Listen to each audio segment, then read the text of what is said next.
Hello and welcome to this week's Ensigns to the Nations. We have our whole crew here with us. We have myself, we have Judas, our dog. I'm here, and so is Maya. That's us today. We live across from the Saratoga Springs Temple, and every Sunday we like to go out and walk around the temple thinking about the herald and the lighthouse and the candlelight and the ensign, all those things over our way for us. Those are the names of the streets that we walk on. Yep. This is a block. So our first street is Ensign, which we live on, we love, we're the Ensign family. And then our next street is Herald. Yep. And then Lighthouse. No, Candlelight. Candlelight. Is that right? Yeah. Candlelight's Okay. back Candlelight and then Lighthouse. Yeah, and then we round about on Ensign again and walk all the way around the temple, just thinking about the gospel and the good news of the Lord and how it can affect our lives. So we hope that what we say can help you out somehow. This week we're talking about Doctrine and Covenants, sections 125, 126, 127, and 128. Yep. Here, hold this. So the name of this section, this lesson in Come Follow Me, is a voice of gladness for the living and the dead. So clearly we are going to be talking a little bit about temple work and family history and those things, those beautiful doctrines that are restored to the earth. And it's a voice of gladness, which is interesting because it's coming off of some trials and destruction. Oh yeah. But we are asked to have a voice of gladness. Yeah, lots of problems still. I mean, the church has gone up and down with the good things and the bad things. And the name that I give this lesson is Another Step on the Road to Heaven. And you know, you've seen the saints gather in one place and then get kicked out, gather in another place, build a temple and get kicked out, gather in another place. So they keep making all these steps to really where their destination is, and their destination is Zion or heaven. And I think about that in the way that our lives go as well. And it doesn't always get set on, you know, what you don't get all the answers right at the beginning. You kind of get the answers more at each step, as we've seen that happens with the saints as well. So as we know, after much persecution in Missouri, the saints have moved to Commerce, Illinois, or it has been renamed Nauvoo, Illinois. Maya, what's Nauvoo mean? Beautiful. Means beautiful, right? Just like Maya. Just like Maya.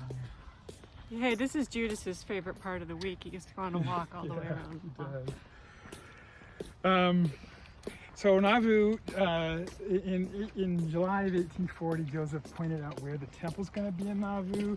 In August, the prophet delivered his first public discourse on baptisms for the dead. And it was at a funeral service that he was putting on for a guy named Seymour Brunson. There was a lot of disease right now in Nauvoo. It was a terrible place to be because of all the mosquitoes and malaria, but they were building it into a beautiful city. So that introduced this topic of baptisms for the dead and what happens when people die. In September, they started doing baptisms for the dead. They did them right there in the Mississippi River. And you know who came to that first baptism for the dead? I know who came. Who? My favorite person. Yeah. Oh my gosh, I know her name. Started with a V. Victoria? Vienna. Vienna is in Vienna Franks, but it's not. It's Vienna Jax. Yeah, Vienna Jax. Awesome person. Had a section of the Doctrine and Covenants devoted to her because she was so cool. And that's where she rode her horse over to the river just so she could see this glorious thing called baptisms for the dead. They start building on the temple. They put in on April 6th, 1841. They had a temple dedication for the ground stones, and then they started building it. So they're building this temple. They put in a temple.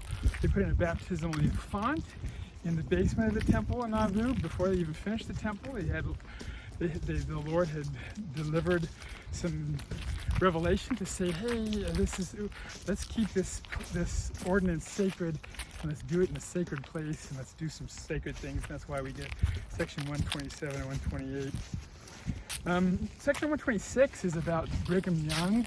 He had come home from his mission to England, and he had been out for a couple of years, and in fact he had served all kinds of missions, and the Lord wanted him to stay at home. He said, hey, you've done a great job. I want you to stay at home where the body of the saints are. And as I think about how this works, just think about this. So Joseph Smith knew that he wasn't long for this earth. He knew that there was going to be some troubles. And so he wanted to ensure that the church would go on. Now he knew that the president of the Quorum of the 12, which was Brigham Young, was going to take his place. And so he wanted Brigham Young home with the saints. And so section 126 talks about how grateful the Lord is for all the work that Brigham Young has done, and to be there with his family, and that he would bless them and take care of them. Section 125 also talks about building up a city. Now, like I said, people were in Nauvoo. They were also across the river in, what was it, Montrose, Iowa. Iowa was just across the Mississippi River from Nauvoo. Yep, the Mississippi is the border between the two states. Right, yeah. This city was, in this section, was called the city of Zarahemla. There was certainly a lot of people over there, and they kind of said, when they knew they were going to build a temple in Nauvoo, they said, the people that were over in Iowa said, well, what about us? What do we do? And so that's what section 125 is about. Well, build up where you're at. And I think you're going to talk a little bit about that, right? Yeah, are we ready to talk about that? Yeah, we can talk about that now, yeah. Well, what I wanted to talk about is, in this particular lesson, I guess I like the verse 2s of a lot of the different sections for whatever reason, but in 125 verse 2, it says, verily thus saith the Lord, I say unto you, if those who call themselves by my name and are assaying to be my saints. Do you guys know what that means, assaying? How do you spell it? Like essay. Oh. Assaying. It means attempting or trying. Yeah. Which I love, because how many times if we're asked, are you saints? I don't know if I am or not. I know I'm trying. I'm assaying. We don't use that word very often, but that's what that means. Well, I like that, because in the Temple Recommend questions, they changed it a while back to say, do you strive? And a lot of the questions have, do you strive? Well, I've because told that's the the important kids thing. too. On my tombstone, I want it to say, at least she tried. Right? Because I don't think I'm a saint. I don't think I'm perfect. I don't want my tombstone to say, here lies the best mother in the world. Just write, at least she tried, because I do try. You are a saint. I'm assaying to be a good mom, and I'm assaying to be a saint. Yeah. Okay, it goes on. If they will do my will and keep my commandments concerning them, let them gather themselves together unto the places which I shall appoint unto them by my servant Joseph, and build up cities unto my name, which is what you just said. They're building up this city, Zarahemla. But then I really like that they may be prepared for that which is in store for a time to come. And I used to be the primary chorister. Yeah. And my favorite primary song of all time is Build an Ark. I just absolutely love it.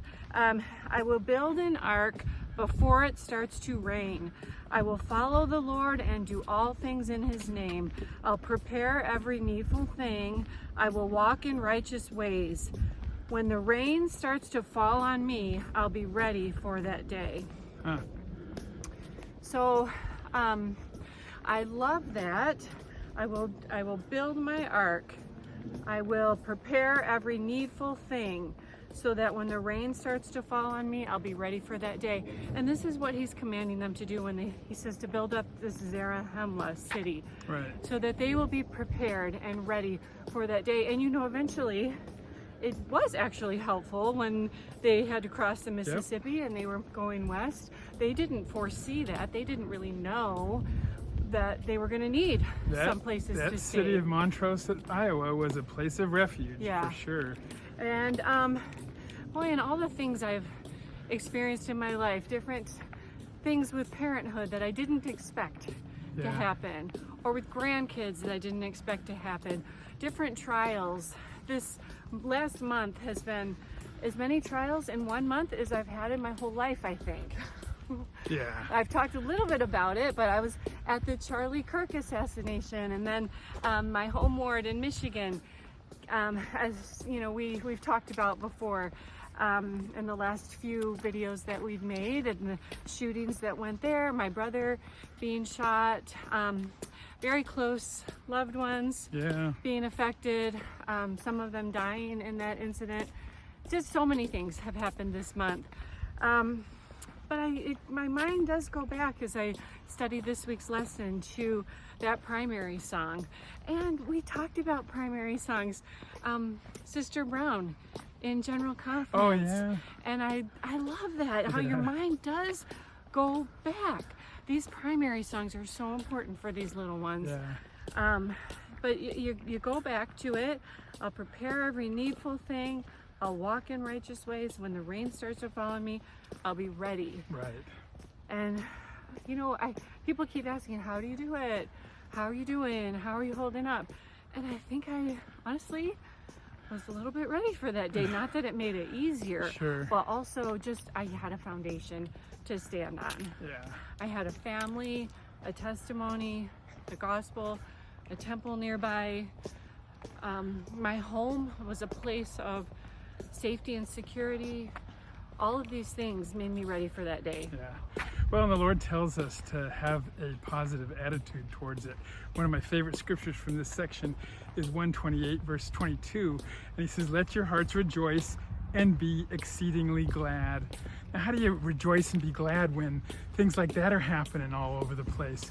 But you know what? You can, because of all these other blessings and this great doctrine that comes to us and that makes us understand what's going on in the world. And the very next verse after that, let the work of my temple and all the works which I have appointed unto you be continued on and not cease. And let your diligence and your perseverance and patience and your works be redoubled, and you shall be in no wise lose your reward. So, you know, not only do we rejoice and be glad, but we have to carry on, right? And the temple work and all the works which we have been appointed to do. And we will in no wise lose our reward. It all comes together. These verses are so beautiful, these sections, the way they fit together. And I love how the temple is interweaved through the whole thing. You know, so they moved to Kirtland, they moved to Independence, they moved to Far West, they moved to Nauvoo. What's the first thing they start to do? They start to build a temple, right? They start to build a temple, so... And that's what they're doing in Michigan. Yes, right, they're building a temple. Grand Rapids temple is going up right now, so close. Isn't that where is this the temple for the, I don't know if it is or not, no I guess not, for the Grand Blanc. Yeah, probably not. But it is for our ward in Traverse City where we live. Well, I want to talk a little bit about some things that happened at the temple or something. What are you going to talk about, Maya? No, I'm going to talk about this video called I Think I Get It From Him. Oh, yeah? It's in the Gospel Library for this week's lesson. And it talks about having trust in God. And I just think that can mean even just quietly standing up for what's right and showing kindness or enduring challenges with faith. And I think that it can inspire us to draw strength from the Savior and from those who live with quiet, steady courage. Yeah, I remember watching that. It was about courage. This girl, her grandfather was in the war, and one of the things that he did was just stand there. It was in Pearl Harbor, and so while people are getting bombed and drowning in the thing, he stood on a plank and pulled people up. That's what he did for hours and hours and hours. even though he could have been killed. So he had great courage, and that's what she said. She says, I think I get it from him, because she feels like she's got courage. At the beginning of that video, it talks, President Monson says, hey, you know, if you find out things about your ancestors and then work with them to get their temple work done, then you'll find out things about yourself, which I think that's what that girl did. So yeah, we can certainly learn a lot from our ancestors and from really just what comes from the temple, and turning the hearts of the fathers to the children to the fathers. That's what the temple's all about. Well, have we talked about 128 yet? No. So what did you like about 128? Were you going to say anything about it? Well, no, you can keep going. 127 and 128 are particularly about the temple and about baptisms for the dead and record keeping and how important that is. Yeah. 128's got a bunch of cool stuff in it. Yeah, I liked 128. It feels like getting everybody so excited. Yeah. Like a call for warriors to come forth, and this big rallying cry for people to do temple work and family history and all of the work of the revelation of the restoration of the gospel to get you excited and motivated. And you just listen to the language. Oh, brethren, shall we not go on to so great a cause? Go forward and not backward. Courage, brethren, and on to the victory. Yeah. You know? That's a great motivational speech right there. On and on to the victory. It almost feels like you could make a march, like a song out of it. And I think about that, and of course that was about building up Zion and building up Nauvoo and the temple there and what's going to happen in there. But I think about what we can do as well to build up and go on in such a great cause. What great causes do we have when we don't have to worry about building the temple and working on the temple? Is there still some great causes that we have? Of course. Yeah, like what? What do we do? I mean, even a great cause might be, you know, teach our primary kids, or, you know, our family, taking care of our sweet little grandson Harbor, or whatever it is. These are great causes, and I love being motivated by the prophet to say, let's go on and let's keep going on this great cause. Yeah, that's in 128. 127 talks a little bit more about just the record keeping of the baptisms. Because they started doing these baptisms, they didn't have a whole lot of structure on them. In fact, you had sisters being baptized for brothers and so on, and that kind of thing. And they also weren't keeping track of what was going on. So 127 is a lot about that, and 128 is a little bit. And you know, I work in the temple, and one of the assignments that we do in the temple is to work in the office. And one of the things you can do in the office is you get this big, all these cards that have gone through the temple. So let's say they went through and they got baptized, and they've been checked off and they've been stamped, but I have to go through and I have to recheck all of that. And I check to make sure that this is stamped on a certain day at a certain temple, and it's been checked off, and that's the second or maybe third time that somebody's gone through and made sure the records for this are correct. So you know, it makes me really think. I thought, wow, why is that such a big deal? Why do we have to go through so much of that? But it's because of something like this. It's because of section 128:7, and the Lord says that this stuff is sacred, and if we don't do it, then we might have problems. I thought that was really neat. Well, here we back are on Ensign Drive, out in front of the temple again. The temple, and pick up Judas. Judas wants to say goodbye. Judas wants to say goodbye. Yeah, pick him up. He wants to be part of the group. Come here, Judas. All right, here we go. Well, thanks for joining us today, and we hope to see you next time on Ensigns to the Nations. Have a good week, everybody. Oh, he's out of breath. Been walking a lot.